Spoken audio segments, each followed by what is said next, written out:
Hello and welcome to marketing91.com. In this video, we are going to cover the topic on organizational development.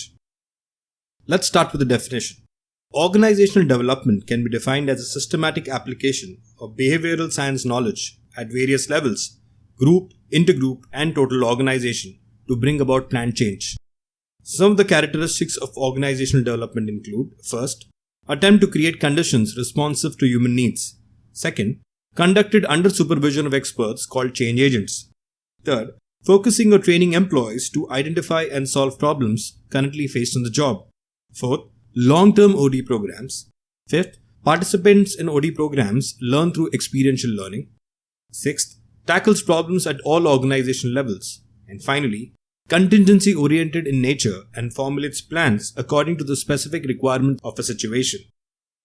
Moving on to the OD techniques. First, survey feedback involves sequential activities such as data collection, feedback of information, development of action plans based on feedback, and follow-up.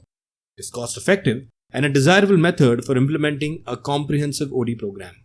Next, sensitivity training, also called T-group, where T denotes training, aims to change employee behavior through unstructured group interaction, helps participants to gain increased awareness of their own behavior and how others perceive them, greater sensitivity to other behaviors, and increased understanding of group processes. Moving on to the third, Managerial Grid. Grid training is related to leadership styles and consists of individual and group exercises for developing awareness of individual managerial styles, interpersonal competencies, and group effectiveness. The 6 steps in group OD are: first, studying the grid to understand human behavior in an organization. Second, teamwork development. Third, intergroup development for developing relationship among different departments. Fourth, developing ideals and strategic models for the organization. Fifth, implementing strategic model. And sixth, creatively evaluating the model and making necessary adjustments for successful implementation. Moving on to the fourth, management by objectives. MBO links the goal of an individual and the organization. It encourages individual performance and responsibility. MBO involves 5 processes.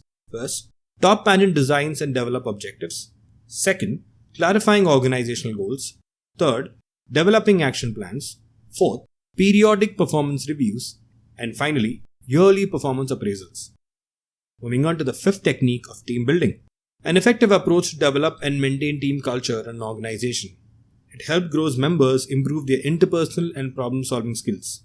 It also helps members develop higher motivation levels to implement group decisions by overcoming problems such as general lack of interest and decreased productivity. Moving on to the next, process consultation focuses on interpersonal relation and factors that change the working of a group. A process consultant helps group members identify problems in group functioning and takes proper decisions to solve problems such as conflicts and poor communication. The process consultant coaches and counsels members in changing their behavior, and if necessary, he or she makes structural changes in the group. Now finally, let's look at the benefits and limitations of organizational development. Let's start with the benefits. First, focuses on change across the organization. Second, greater employee motivation. Third, increased productivity and better quality of work. Fourth, leads to higher employee job satisfaction. Fifth, improved teamwork and better coordination. And finally, creates learning individual and groups. Limitations are: it's time consuming, costly, no guarantee of success, excessive emphasis on group processes rather than performance, programs are not culturally compatible, and finally, difficult to evaluate success. Thank you.